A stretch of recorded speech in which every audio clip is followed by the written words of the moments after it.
they can still catch up. All right, so let's All get right, to sounds good. screen share. All right, so I'm not going to go over the whole video because you have the video, so that would be weird. Right. But what I'm gonna do is there's some things in here that I wanted to highlight specifically, so I'm just going to go directly to those slides and do it. So one of the big things was to, in the recap of working with your target customer, video. There we go. In the recap of working with your target customer, one of the things I wanted to make sure that we focused on was the benefits. So, really, these are just some of the ones that I normally use. Like most clients or many clients you can figure out a benefit for that. And what I've also found is that some of the more complicated ones still come back to one of these. So for like in your situation, having someone who's interested in developing their career, that's probably on the realm of like making money. But Hmm. in addition, I have things on here that are more social emotional, like wanting to be famous or desiring attention. Like those are real things that may impact how they see the benefits that you bring to them. So just wanted Gotcha. to focus on that. Another part is make sure that your target customer, whoever you're doing this for, like going through this process, make sure that they Hmm. are capable and willing to pay for your product or service. Uh, Right. a lot of times, and I think you and I talked about this in our meeting. A lot of times we go with who we have access to, and most of the people we have access to in the beginning are ones who aren't paying. Exactly. And so, as you are designing this over, are identifying your target customer, make sure that because I use myself as an example. One of my friends, she has no money. She absolutely has no money, but she is the entrepreneur of all entrepreneurs. She's always grinding and stuff like that. And so I work with her often, pro bono, um, Hmm. because she doesn't have the money. We've rewritten her business strategy, and one of the reasons she doesn't have the money is because as quickly as she makes the money, she has to use it to help one of her family members. And so it's not even Gotcha. her hustle; it is the fact that her life. And so she's a really good friend of mine, and so I help her for free. But I also wouldn't create a business model based on her. Right. Exactly. So all right, that's all I really wanted to recap about the target market. Again, you got the whole video, but those are the ones I thought were going to be really, really important as you moved on. Because when as you saw last week, once you take the target customer, and then you start thinking about how do you make them aware. Well, if it's somebody who can't pay, or somebody that you really don't understand the benefits that you bring to them, you're going to have a difficult time explaining to them why they should do business with you.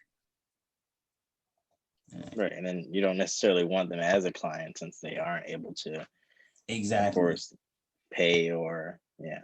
Oh, I would stay hell, there have been times in my life where I've stayed off hella busy on free people. Um, Hmm. they have needs but no money. And, but how you manage that again is your business. How you manage that Right. is up to you.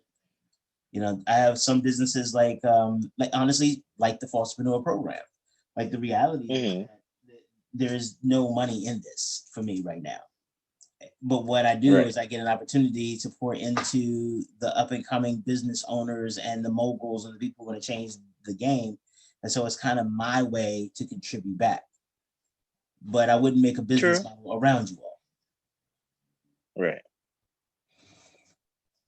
So when you get to the AEDE, we did a whole section on awareness and engagement. And the reason why is because that's your money. You A lot of times as entrepreneurs, we focus on the things that we can do well. So like the reason that I'm able to help break this stuff down for you all is because I do this well. This is just how I think. And so I was a business had wanted me to do a dashboard for them, which is basically identifying key metrics in their business operations and putting it in one place so they can see it and have all the data feeding into that one place. So like, you know, when you turn like your dad, like the dashboard on a car, when you turn the car and you need to know Mm-hmm. how much gas you have, air in the tires, like all of those things you need to know to make sure you're driving safely. But as I was doing it, I realized that she was looking for financial projections, but I realized that her business issue was that she hadn't tied them into her sales activities. So there's, you know, one of the things that we work through in this entire process is you taking control of your business. So it's not a situation where, you know, these things happen, people give you money or clients come in the door. No, you focus on the things that you can control. What can you do to get them to walk through the door? Because you should do something. Otherwise, you're just hoping you open your business and you get lucky and business comes to your door. I don't know Mm-hmm. about you, but I'm not really trying to have that to be my business model so I can eat. Right, it's not gonna work. You're gonna be Right. starving. So making sure that as you are looking at it, don't just focus on the way that you do the work or the way that you do the job. You figure out how do you get money in, because if you're not getting money in, you don't have business. You got a hobby that people give you money for from time to time. It's not a business. Right. So those are the two things there. Just don't forget to focus on your money, because you could do all the work all day long for anybody else all the time, and you still won't have any money. You're right. All right, so we went through AEDE, awareness and engagement, and so now we start on the Engagement. so now we start on the delivery. So delivery is the thing that most we focus on most often in the business when we first get started, because that's the thing we know how to do. We, you know, in awareness, you made them aware of your business. You did engage in marketing activities to get them aware of your business. Then they contacted you. And engagement, after they contacted you, you convinced them to give you money. And now that you've got, well, either give you money or promise to give you money. And now that you have gotten that promise or that money, now you have to give them something. You have to do Mm-hmm. something for them. The reason that we go through this as a process model and not just as a concept of business is because you have to do something for somebody to give you money. And the more standardized you have your system, the more that you can focus time on making money. The more that you, when you're ready to, you could bring on people to scale. So for example, because of the forms that I've been working on the last couple of years, like you all have been using, because I have those forms now and have reduced the interview process for business plan writing to a series of questions and answers and video segments and stuff like that. Well, now I can bring in other consultants and have them do some of the background research and things for me because I'm getting all the information standard. But if I hadn't created that standardization in my process, I'd have to handle each customer by myself from the beginning to the end. Right. Okay. And so talking about standards, when you are standardizing, and not standards as in like quality, what level of quality it is. I'm talking about everybody does the same thing, or everybody gets certain types of treatment. So, you know, I don't think if you had a country artist, a rock artist, an R&B artist, and a rap artist, would they sign different contracts? Of Probably course not. not.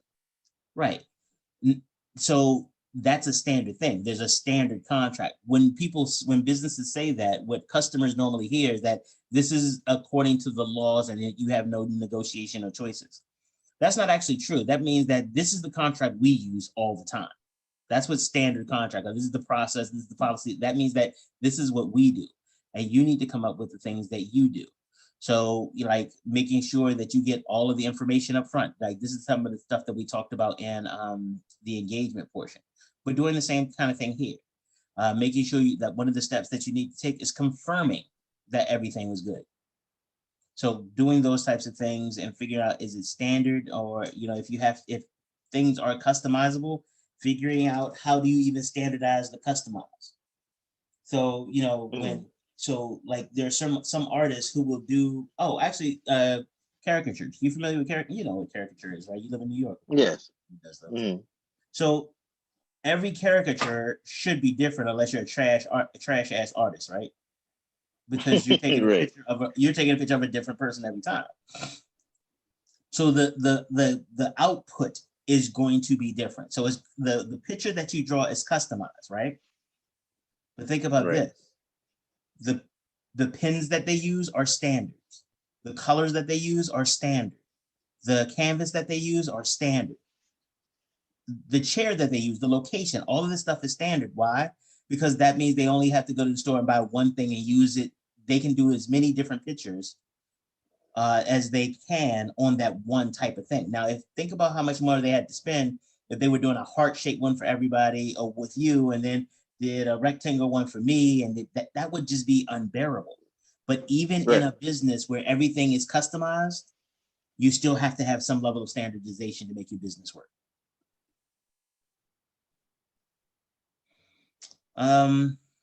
As you are thinking through your delivery, making sure that you're focused on what the target customer's role is in each activity. Because a lot of times we plan for ourselves, but we don't think about what those plans have, the impact of those plans on other people. The best example of this recently has been service providers. I don't know if you've gotten like cable service or gas service or whatever. It's like they'll give you a window from like 12 to 4. And it's like, Yes. Mm-hmm. I get why you do it. Because again, from a business perspective, if I was advising them, I'd tell them to do the same thing. Because if you have a standard window, you know how to schedule, you know how to predict, you know how to pay, you know how much money you're gonna need. But Right. as a customer, that means that now I have to figure out what to do and wait for 4 hours. And I don't know if it's going to be the early part of the 4 hours or it's going to be the late part of the 4 hours, or I can wait 4 hours and something happens and I still don't get service today. So that's asking a lot of customers. And so you need to figure out, if you are thinking about it, if you think about your customer's experience, because you want them to give you more money. So just thinking about what their role in each activity is so that you can at least accommodate them or understand if they're pissed at something. Let's see. Also thinking through from before you do your first transaction, what is the refund, cancellation, or modification policy? That's going to be real helpful in case that happens. Right. Very important. All right. The activities kind of speak for themselves. Evaluation, I think I did a pretty good job covering that. On the video. Oh, one of the things I was talking to somebody and they said that they were wondering it was like wondering when we would start talking about marketing, and I was like, well, we have been like the whole time, but I realized that I wasn't clear about that. So, again, awareness is the marketing of your business. Engagement is the sales. Delivery is basically what your business does. And evaluation is the continual process improvement planning. So making sure that you are doing those things and adjusting your process so that it helps your business move forward and grow. Regulations. Okay. Now, there was some confusion. Well, I've had some confusion about this. I call it regulations because I'm a lawyer, and regulations provide you issues or things that you have to do. But other people were thinking about regulations, and they were thinking about it very literally as like COMAR, or the Code of Maryland Annotated Regulations. And I was like, no. But regulations, and that's why I wanted to highlight this. So it could be, a lot of times they are from government agencies like, the Department of Assessment and Taxation in Maryland, or the IRS, or, those organizations normally, or driver's licenses, like they have rules. But also some of the obligations that you'll have, the contracts that you're going to enter into. If the bank says that, you have to, or let's say, well, hell, every month that you have to pay your cell phone bill, that's an obligation, especially or every month you have to pay for your website or hosting or whatever. Because if you don't pay, you don't have a website, and if you don't have a website, you won't have business. So, but that's not the government didn't say you have to have a website, but your contract with your vendor says you owe them money. You decided to have a website and you signed a contract that would obligate you. So I wanted to just make sure that that those types of agreements are taken into consideration as well, because the regulations are the ones that if you don't do it, like basically is you have to do it.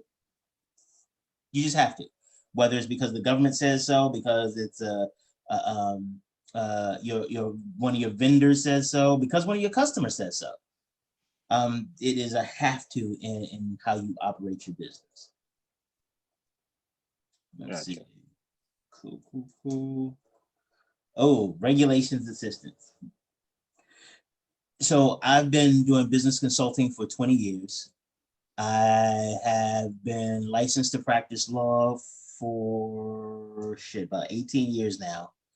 And I still seek help whenever I'm trying to, I have to do research. I had call these people to get information about what needs to happen or what am I doing, making sure I have gotten all my bases covered for my clients.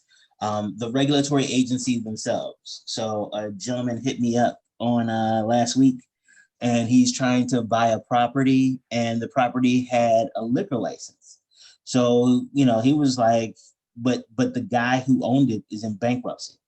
So he was like, yo, do you think that, do you, well, he had called the liquor board, and the liquor board was like, oh, we don't know what you should do. We can't give you advice. You should go get a lawyer. So he hollered at me. And, one of the first things I told him to do, because I'm trying to save him some money, I was like, call the agency themselves and say this, because there's certain information that they had. And so once he got that information and was able to provide it to me, I was able to advise him.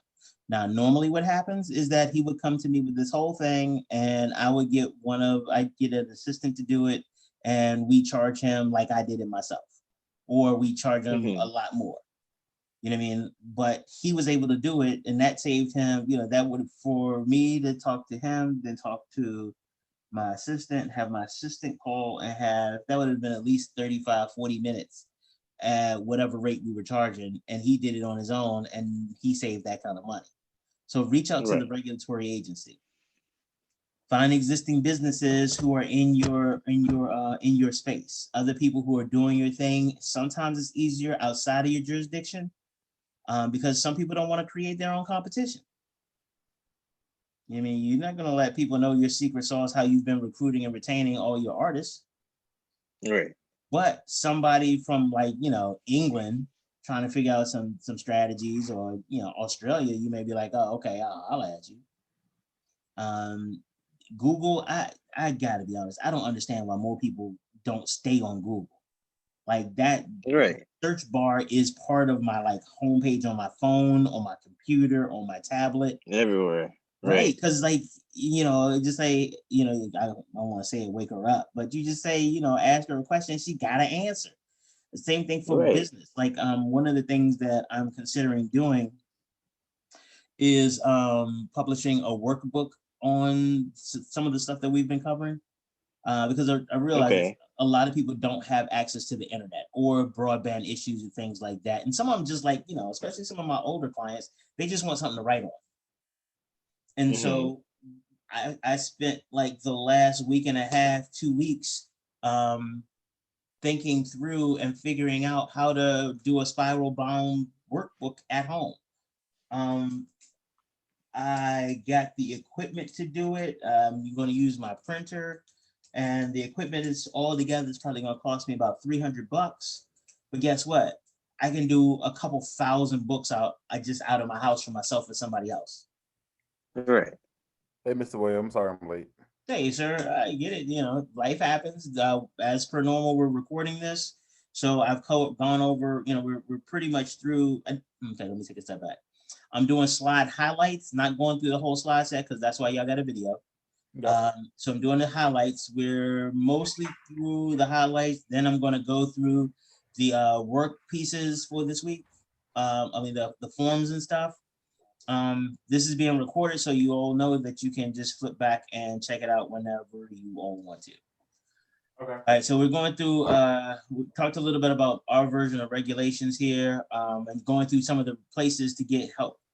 The Small Business Administration. Now, the Small Business Administration has a lot of programs. So they have the General Small Business Administration program. Then they support the excuse me, the small business development centers that are in a bunch of areas nationwide, and they also support SCORE, the Service Corps of Retired Executives. Now, a lot of these people are some of the sharpest ones you'll find in business. A lot of them have come from companies and have really made a name for themselves in the industry. The thing that I will remind you all of is that these are your businesses. And that's why we started this entire thing off with your values. What is important to you? So for me, it is more important, and I don't know if I ever told you all why I got in business in the first place. Growing up, my dad was an entrepreneur. He just wasn't necessarily financially good at it. Like, he was a hard worker. Like, we'd be out, whatever his business was, he'd be out there doing it. Whether we were landscaping, we were doing janitorial maintenance, or when we did videography, like he would be out there. But his results did not reflect his work ethic.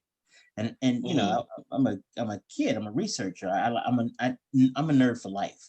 So I was like, there's something missing, because it says that if you work hard, everything in America, if you work hard, you should have the fruits of that labor. And what I learned is that it wasn't true. It wasn't that simple. It wasn't about hard work. There are a lot of layers and nuances that need to be unearthed before you can have business success, or at least what we consider traditional business success. And so I started trying to figure it out, because I knew there was a problem, and I knew that there was a solution. And so that's kind of how we got here. So for me, it's never been about money. I love it when I talk to people and they're like, yo, you're so smart, or you know this business stuff so well. I don't understand why you're not a millionaire. And sometimes they get offended, sometimes they don't, but fuck, I care. I say, if I was a millionaire, I wouldn't actually be talking to you. Oh, damn. Right. It's true though. Because if I was focused on the money, what else would I be doing? Wait, Mr. William, you really say it like that? Yeah. Oh, wow. So this is one of the other things that has come through a life of trauma and healing, and just really reimagining who I am. I've gotten to the point where either you're my tribe or you're not. Everybody gets to choose. And if you're my tribe, that's great. I got your back. And if you're not, that's fine. I wish you no ill will. But I'm not for everybody. But for those that I can work with, and those that can work with me, they will receive the rewards, and it's okay. And the other part of this too, so don't get it twisted, it's not just this philanthropic, I am just a wonderful person why I get away with this. It's because I am one of the baddest men to do this in this area. So when you have reached a level of expertise, they just let you kind of say certain things that otherwise you would probably have to keep from saying. And you start to be able to define the rooms that you're going to be in and how you're going to show up. Things people know when they invite me to speak, that if you have me on for more than 30 minutes, I'm probably going to drop a couple cuss words in there somehow. I don't know. It's not planned normally. It's just that it's been 30 minutes. I can't not curse at somebody for 30 minutes. That's dumb. I'm probably going to say something inappropriate, or just make you go like, I wouldn't have said that. But I will also give you some information and a perspective that you probably never thought of before. Help you think through and figure out solutions to problems that may have been perplexing you for a while. But that's the cost. And normally that is all the cost. Is most of the time like this, I'm doing an event on Saturday, keynote speaking, not charging them anything. But you also, since you didn't write the check, you can't tell me what to say. Wait. So you're speaking on Friday, but you're speaking on Saturday, but for free? Yeah. Okay. Yeah. Because again, I don't do this for the money. The funny part is that most of these things I use as investments in organizations and investments in people. So, like, and I was telling Reggie before you got on, Anthony, the Fosterpreneur, there's no financial gain in this for me right now. this is an opportunity, and don't get it twisted, maybe down the road. Like, I've been able to put together a private lending situation for one of the alumni so that she can expand her business. I've been able to help another one, access new materials and equipment and stuff like that. So, well, no, damn, that's not even money for me. Never mind. but like, so I don't do this for money. I do this because it gives me experience, and it also gives me an opportunity to engage. Because and I think we tried to be as transparent with you all as possible. Like, we want you all to be successful, because guess what's going to happen when y'all successful? We gonna put your faces on everything. You're gonna show up at stuff, tell people how great the program was, and we're going to be like, we knew. Not only did we know them when, but we ride with them the whole time, because that's what we do at Fosterpreneur. Yeah. Mm-hmm. So it's an investment in what my vision for the future. Remember how in the first set of slides that we ever did was you got to choose between mission and money. That's going to be a choice that you're going to have to make, and it may be big, like for me, huh? You can't have both. You look for both. You try to find the balance in life where you get both. And sometimes the choice between mission and money, and I joke about it, but sometimes the choice is, do I get 1-ply or 2-ply toilet paper for the bathroom? Like, it could be something that simple, you know what I mean? Or it can be like, do we even service these people anymore? Do we even sell this? Do we even keep the business open? Like, a lot of times in one company, I had the opportunity to work with, they had a staff member who had been there for 15 years.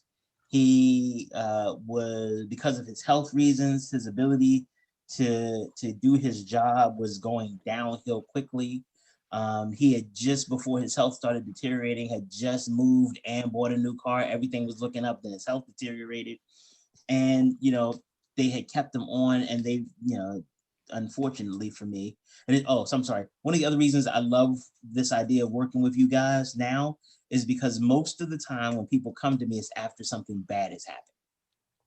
Like, I could add so much more value on the front end, helping you avoid these things, than trying to figure out how do we clean it up on the back end. So that was another side. But in this situation, they had him on. Money was starting to get razor thin, and they needed to know what to do with the entire organization. There was some other challenges, so they brought me in to try to help resolve some of them. And one of the first things I did is like, well, this person, their productivity is down, and and they had to decide, like, were they going to try to fight to keep this dude because he was family. That's what they were, and that was the choice that they had to make. It was the choice between mission and money. So, but then the reason I bring that up now is that understanding who you are will help you as you navigate with these other people, because they will look at your business from their perspective.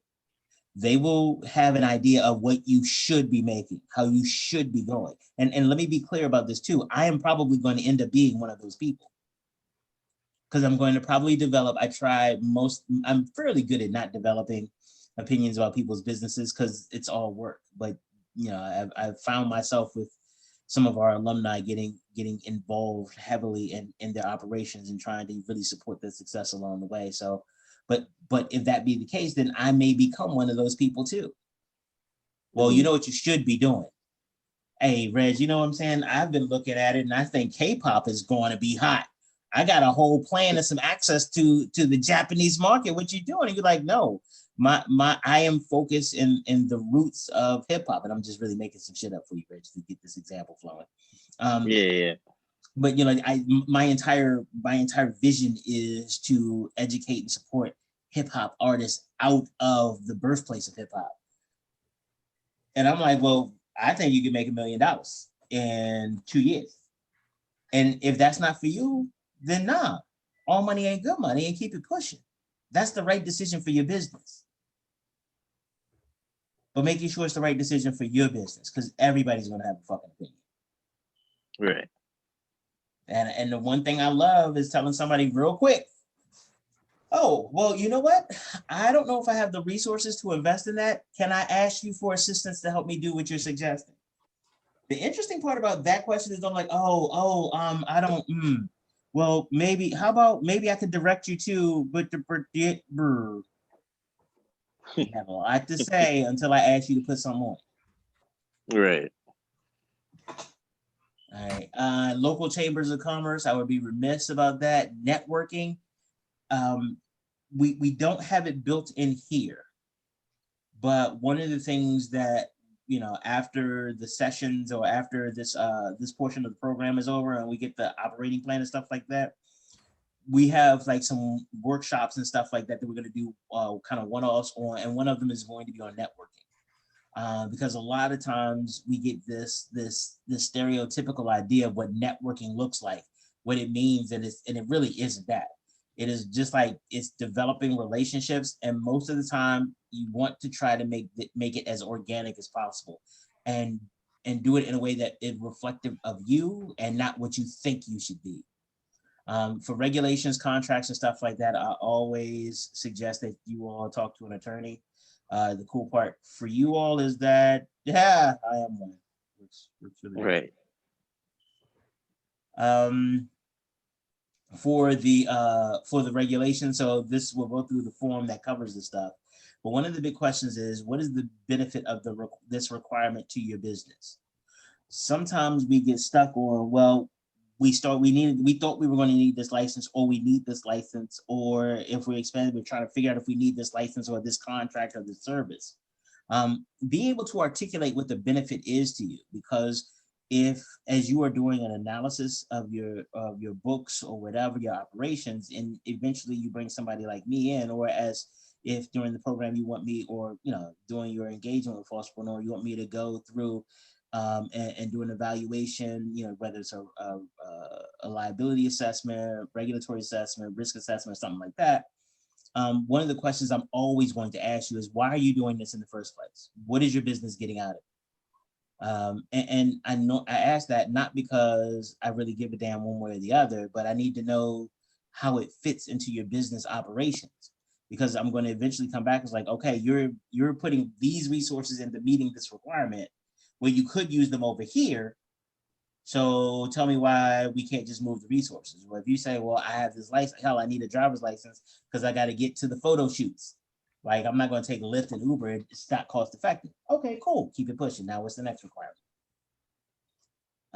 The other thing about those bodies that I talked about before, about getting assistance with, particularly organizations that are 501c6s or 501c8s, are very helpful, like chambers of commerce or fraternities, sororities, Masonic organizations, and those types of membership organizations.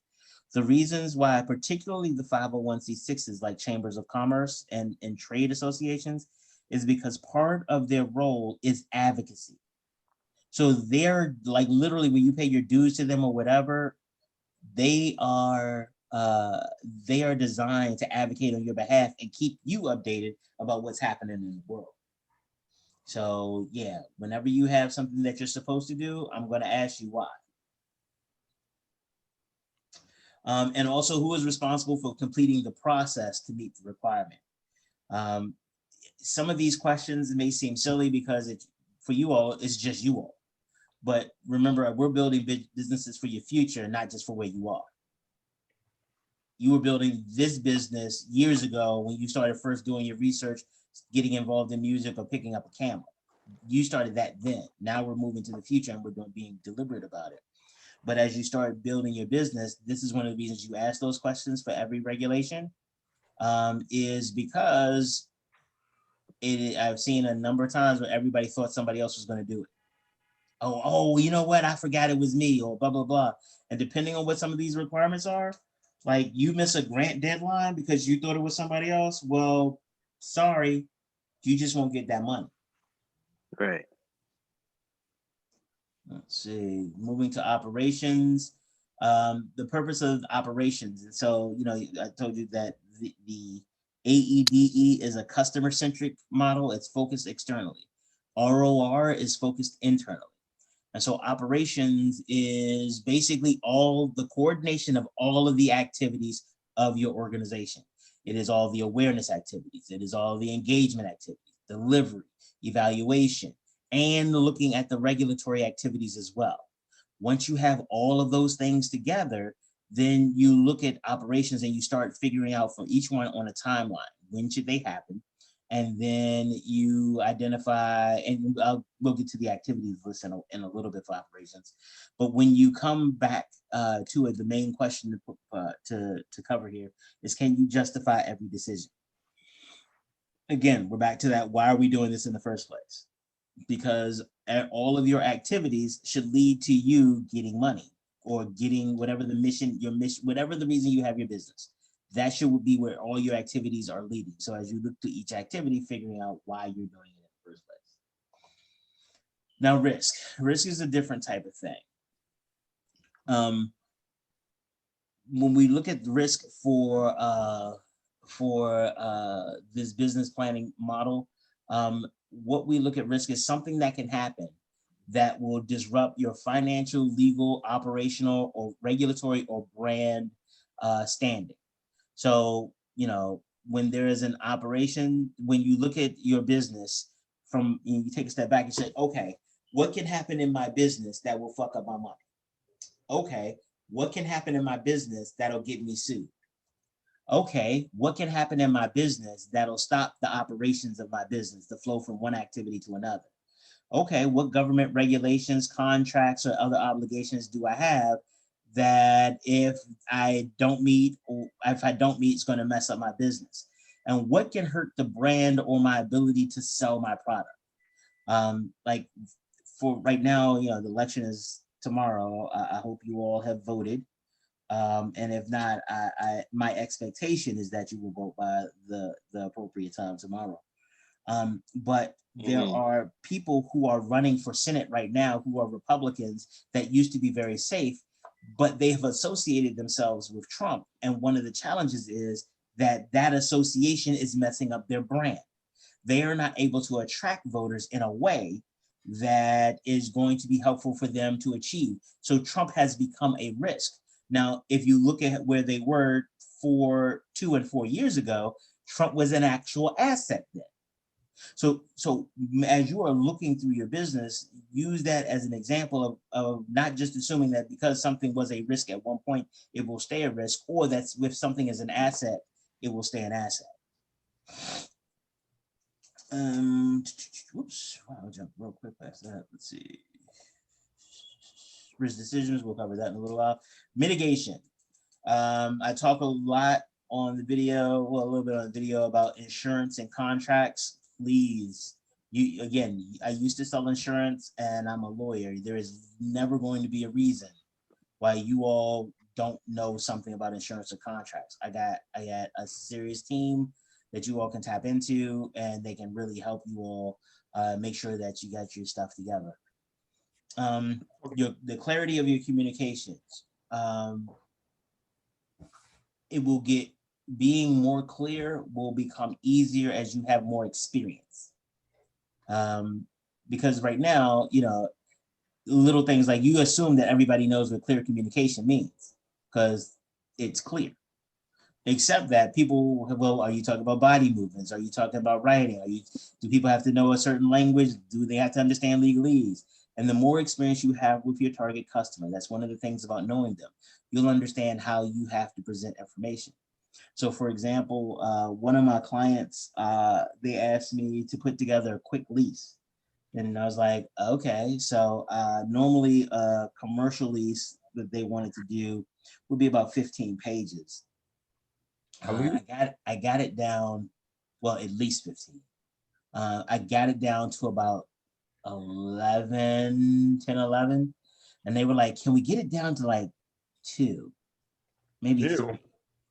And I was like, not if I'm going to write it. Like I could write, I didn't understand how they wanted a legally binding document that addressed all the contingencies without in 2 pages. But what I realized is that they they did not have, they just wanted to make this happen because they realized they were dealing with a small community-based organization, and that giving them a large document that may have been, significantly had taken care of all of the legal liability would have been overwhelming for them, and they would have had to spend more money getting somebody to look over it or just risk signing it.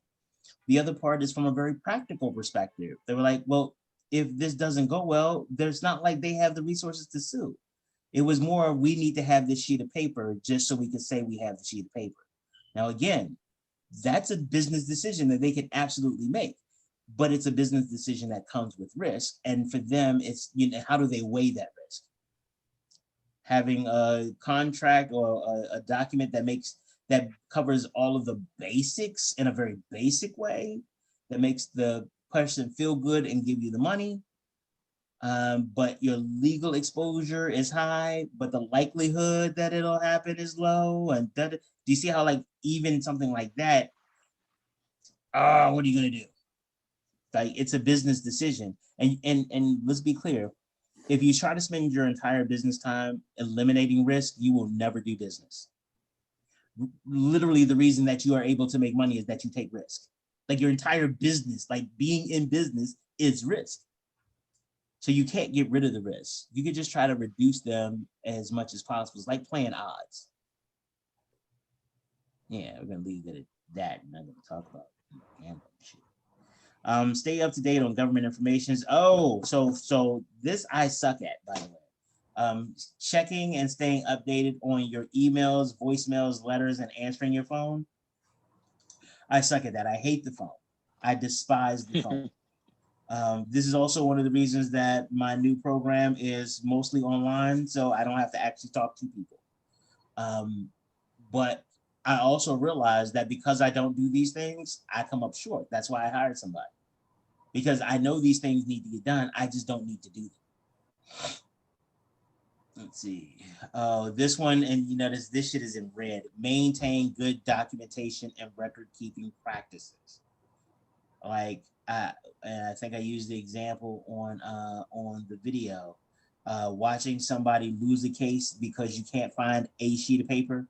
One sheet of paper that had the signature on it. That's all you needed. Couldn't find it. They lost the case. Don't be that. All right, that's I mean, there's more slides to be seen, but that's you all have the video to watch that. Let's see, what else? You all want to go over the assignment stuff?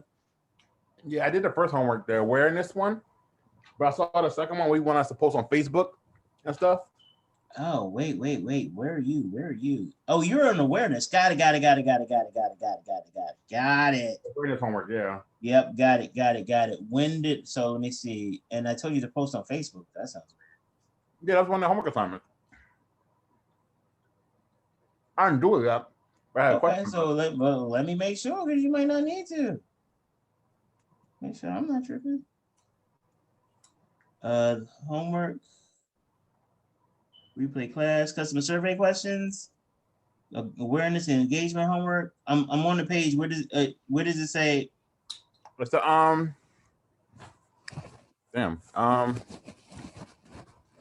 it's the it's like a third one or like a second one where you click on it and it's like a spreadsheet. Okay, let me see. You're talking about the activities homework?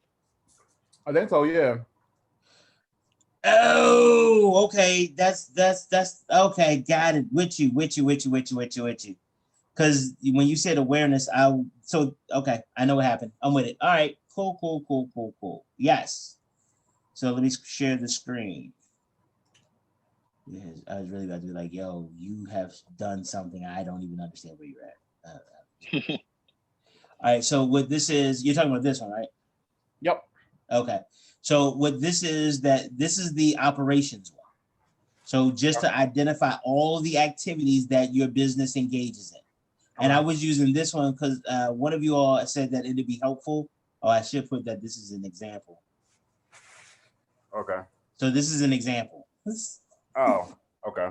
So that's what, so I was doing it for my business. So I got what I would do. Shit, how do I put this as an example? Example. Let me write example.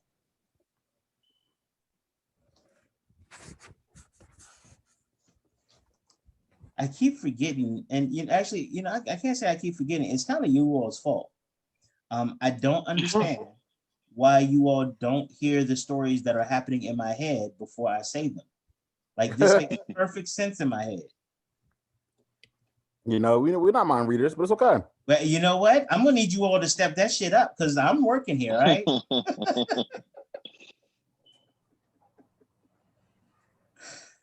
So this is an example. And I did one for each, what do you call this? Each category. So as you see, there's another one down here, for engagement, another one for delivery, another one for evaluation, regulations. Oh, and that's it. That should be this last page should be just.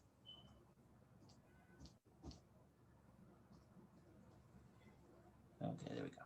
So there's one for each one of these. And so I did it this way because I got to be honest, couldn't figure out another way to do it.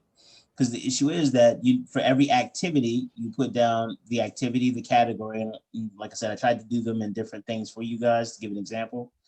The benefit of it, the words, what resources you need, the resource costs, how much time it takes, the order number that it gets done in, the person responsible, transition to the next step.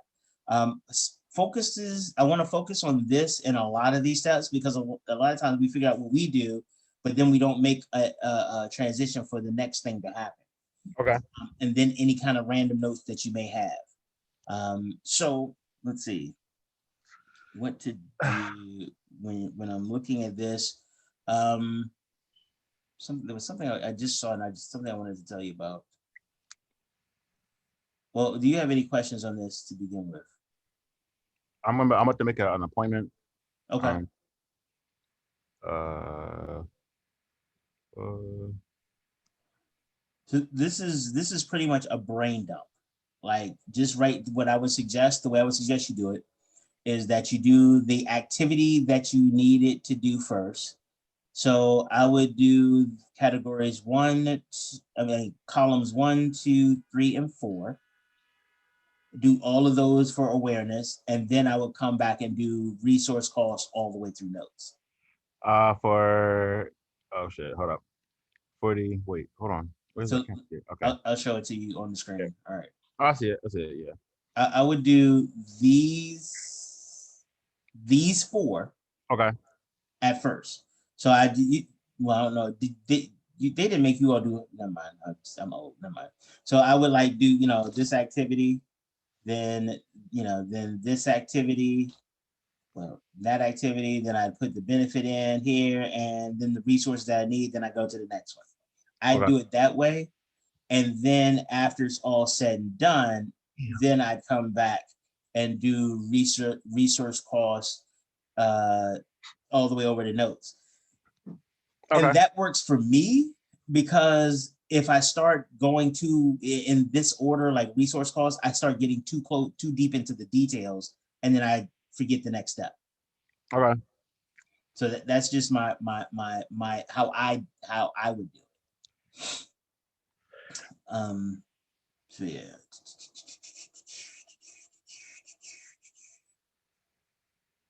Let's see. So that's that one.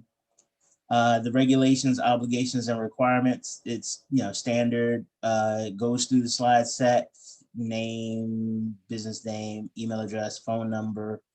The requirement that is subject to this form relates to accreditation, contractual obligation, insurance coverage, license for operation, notification of government or oversight organization, taxes. Okay. Accreditation is something that an organization needs to have in certain cases to operate. So like one of the conversations that we're having about Fosterpreneur is actually just building out the full program and turning it into a private career school. We would need to be accredited for that. Contractual obligations. So our obligations with Wild Apricot, those are contractual. We're a 501c3 organization, so the government requires us to fill out certain paperwork every year. So those would be kind of the notification of government or oversight organizations. Let's see, we have workers' compensation. We'll have when we bring on employees, workers' compensation insurance. Right now, we have some liability insurance and things like that. We do not need a license to operate right now, but if we do become a private career school, we'll have to get the license from the Maryland Higher Education Commission. And of course, we pay taxes. And then there may be another obligation that you may have that doesn't fit under any of these categories. Being clear about what does the requirement have to be. And again, I appreciate you all's feedback. I gave an example of what it might be. The source of the requirement, the state requires it. Who is the governing body that covers this requirement? In this continued example, I wrote down who it was. What is the benefit of this requirement to your business? Without it, our legal entity form is forfeited. So for Fosterpreneur to create a corporation in Maryland, you have to file certain paperwork, and to keep it open, you have to file certain paperwork every year. You can physically still be open, but you will lose your legal recognition, and meaning that as the organization, you won't be able to do business in the state anymore. What is the process of meeting the requirement? And I give an example of that. When does the requirement have to be met? Example of that. Who needs to possess the license or meet the requirement? In our case, I just use an example of what those would be. I may go back and change it because it is the organization, the business needs to meet the requirement. Who is responsible for meeting the requirement? That was pretty straightforward. What paperwork needs to be completed, and then inventory list with values. What fees are associated with meeting the requirement? $300. I think there's also a convenience fee now that I think about it. When will the monies need to be paid during the process to meet the requirement? Payment can be made later with an extension request. And what information documentation needs to be gathered to comply with the request? I had that earlier. All right, so that's the regulations. Do you all have an example of how you might come up with like an obligation or commitment in your business? For mine, I'll have to think about it. My regulation commitment. Yeah, honestly have to think about it. Okay, how about you, Reggie?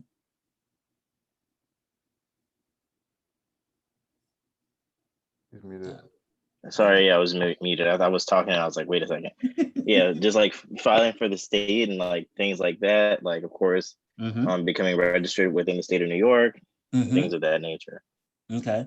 Also, the contracts that you all have with your clients, the terms and condition for your websites, and some of these.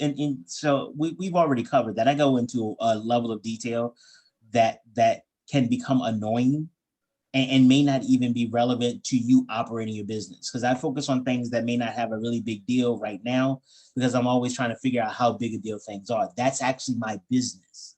So that's why I spend a lot of time there. That is not you all's business. The level of detail that I go in, I recommend, but it's not necessary, because some of the things you know how to do. Like, Anthony, you don't need to, if you need to have an instruction book for somebody you need to come behind you to explain shutter speeds and how to set the lighting requirements. Well, maybe they shouldn't have that job. But if you have a certain business process that makes your business work, and there's no reason for anybody else to know that, then those are the kind of things that you should have written down. Basically, I tell people anything that you would have to explain to somebody else to do, write it down. The reason that before your business started, I suggest go into this level of detail, because sometimes things make sense in your head until you write them down. So there really is no downside to writing it down. Either you write it down and now you have a document that you can help somebody, that you can give to somebody else and they can help you with your business.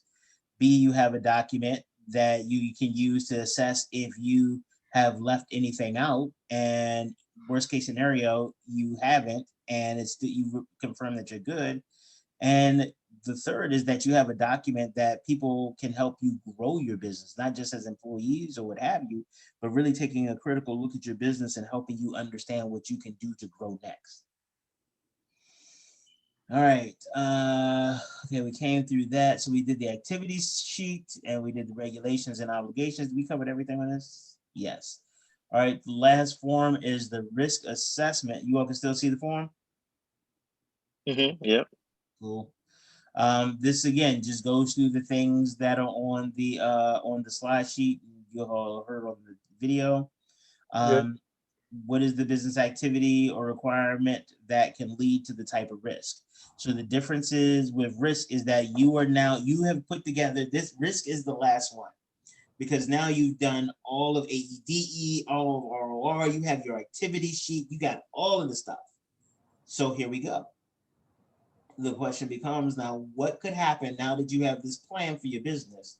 What can happen that will mess up your money, mess up your, get you sued, mess up your operations, mess up your brand? What was the other one? Yeah, what the other one? Brand. Or government agency that can mess up the regulations that you have to follow. So that's what it is. So you started it off as like, what is the business activity or requirement that can lead to a type of risk? So if it is, so one of your biggest risks is always going to be customers don't pay. Ta-da! So, and unfortunately, that is a risk that many businesses face. So what can you do that will ensure that your business, that activity, so it's, the payment piece. So your customer promises to pay and then they do not. So the question becomes, so now that's a risk. So the activity is customers' failure to pay. And well, yeah, their failure to pay, and you could even expand to, and your delivery of services if that's the case. What is the risk? The risk is that they won't pay. These questions are overlapping. The reason why is that for some businesses, there is a difference between the risk and the business activity. What is the source of risk? In this case, using the customer not paying, that source would be the customer. What conditions need to exist for the risk to occur? The customer needs to commit to paying and then fails to pay. If the risk occurs, what will be the loss? Now, that depends. This is where you actually start thinking about mitigation strategies. So let's say Anthony is doing $1,000 shoot, and the risk is up to $1,000. Well, up to $1,000, and this is how you think about the risk, and whatever he paid to get prepared for the shoot. So that's the full potential risk. So there are levels to that, it's levels that they could be $20 short, or it's levels that it could be everything. So that's that's the potential for loss. Who controls the risk? Well, in this case, the client controls the risk because it's the client who will or will not pay. Over whom can you exert influence to change the risk? You may be able to exert influence over the client. Or if you have a relationship with someone the client does business with, or has personal, you may be able to use that. Not suggesting you run to that, but you at least need to know as you're planning if that's okay. Well, you have that option. So for example, with Anthony, you may have a situation where you're working with a model, but the model works with an agency and you also work with the agency. And so letting the agency know that, oh, well, this model stiffed me. So if you have any shoots with this model in it, I'm not going to be able to shoot those. But you see how that's a way to exert influence over the person who is in control of the risk. What do you gain if the risk doesn't happen? Well, you gain $1,000 in this example. What can be done to lessen the risk of loss? A couple things you can do. You can have them put a deposit down up front. You can have a really good contract that makes it very unfavorable to them to dip out on the bill. You can have somebody else guarantee the loan or guarantee it. Because what you're really doing in situations like this is that you are extending a line of credit. Basically, you're extending a loan to a customer. So the same ways that banks would try to reduce the risk of them giving a loan or default on a loan that they would give, is the same thing that you can do here. So let's see, retainers, contracts, get somebody else to guarantee. And also you can control how much of your work gets done. So particularly in the services industry, I have a makeup artist, and what she tells clients off the break is like, your deposit is non-refundable.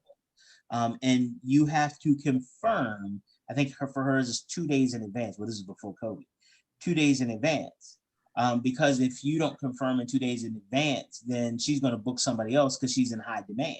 Right. So you are able to mitigate the risk of loss, because if somebody put down, a $10, $20 deposit, $25 deposit, and then 2 days, no one 2 days before they need to call you and they don't, what's the likelihood you're going to get your money?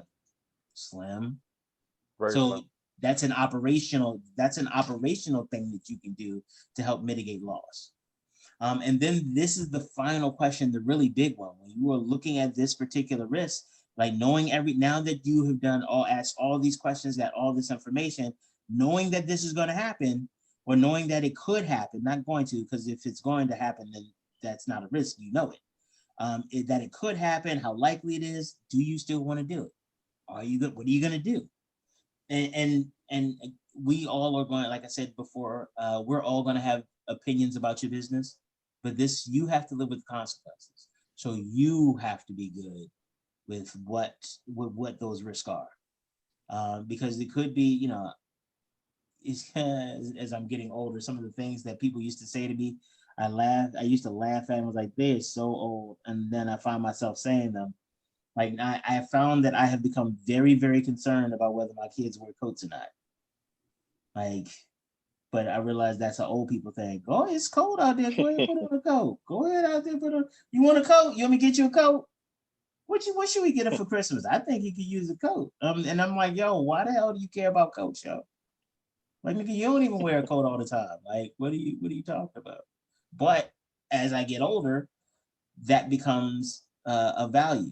And I'm gonna bring this back around, because I know, like, okay, did he just go on an old man moment and start talking about coats having nothing to do with business? No, I'm talking about, this comes back to your values. No matter what the risk is, no matter who says what about the risk, whether they say it's a good idea, it's a horrible idea, it's up to you. And there will be consequences, positive, negative. I mean, hell, even one of the consequences could be nothing changes. But you need to be comfortable with the consequences of the decisions that you make. And this is one of the reasons that we go through as much as we go through to try to figure all of this out. Because at the end of the day, these are your decisions, your activities, and the consequences belong to you. The better we prepare, in my opinion, the better you will be. Oh. All right, that's all I got. What questions y'all got?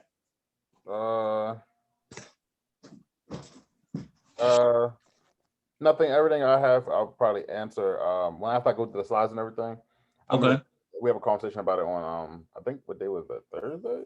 Yeah, everything's running real quick, close. But I think we talked Thursday. It wasn't Friday, so it must have been Thursday. No, this one I booked now is Thursday. Okay. Okay, let me see. I'm trying to see this specific homework. If there's any questions I have regarding it before.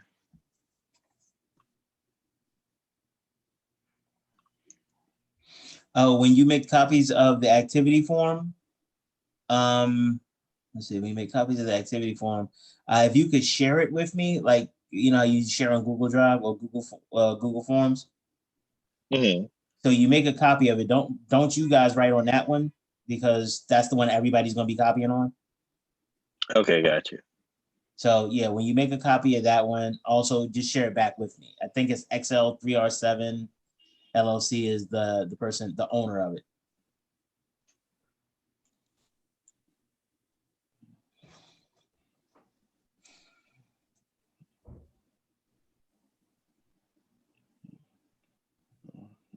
What else? This last one looks pretty straightforward. If anything, if I do have any questions, it's still fine for me to like shoot you a text or. Oh, absolutely. Text, and my expectation is that at least weekly you all set up appointments with me, so that we can make sure that, specifically the work about business planning that we do here, but also like any other business information, any business questions that you may have, making sure that we get those answered. So yes, please set up an appointment, shoot me a text or whatever. Again, I don't like that shit normally, but you all are part of the program, so it's okay. Okay, perfect. Okay. Cool. All right, gentlemen. If you need me, call me. Please also check in on Erica. Yeah, I texted her today. Okay, good. Her grandmother passed last week. It was, I was there at the funeral. It was a really great, really great expression of love. But just making sure, because loss is a big deal for many of us, and just making sure that she knows that that we all got her back. We all in this together. All right. Yeah, I texted her. Yeah, but I'm talking to her like I think tomorrow. Okay. So. All right, gents. Yeah, I reached out via text earlier. Good. Very good. All right. Thank you all very much. If you need me, call me. All right, perfect. Thank you so much, William. All right, man. Talk to you guys later. Bye.